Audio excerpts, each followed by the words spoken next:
হাজারি ঠাকুরের এই special chicken খেতে লোক আসতো কিন্তু বহু দূর দূর থেকে বেচু চক্রবর্তীর হোটেলে। তার মুনাফা না হলেও হোটেল মালিক কিন্তু বেশি মুনাফা করত। রান্নাটা এতটাই টেস্টি আর সুস্বাদু। কিভাবে বানাচ্ছি অবশ্যই দেখে নিন। প্রথমেই 1 গাঁট রসুন, একটা টমেটো আর সাথে 2টো শুকনো লঙ্কা সেদ্ধ করে বেটে রাখছি। 1 চামচ কাশ্মীরি লঙ্কার গুঁড়ো, হলুদের গুঁড়ো, সর্ষের তেল, একটা বড় সাইজের পেঁয়াজের বাটা, সাথে 1 চামচ জিরে গুঁড়ো দিয়ে মাংসটাকে ভালো করে ম্যারিনেশন করে রেখে দিলাম আধ ঘন্টার জন্য। এবার কড়াইয়ে সর্ষের তেল গরম করে গোটা গরম মশলা ফোড়ন দিয়ে দিয়েছি।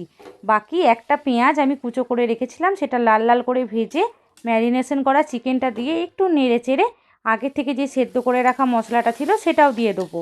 আর দিয়ে দিতে হবে পরিমাণ মতো নুন। চিকেনটা খুব ভালো করে কষে নিয়ে ঢাকা দিয়ে দেবো সেদ্ধ হবার জন্য। এখানে কিন্তু কোনো জল ইউজ হবে না। বড় বড় টুকরো করে রাখা পেঁয়াজ আর লঙ্কাটা আমি তড়কা প্যানের মধ্যে একটু সর্ষের তেল দিয়ে ভেজে নিয়ে দিয়ে দেবো এখানে।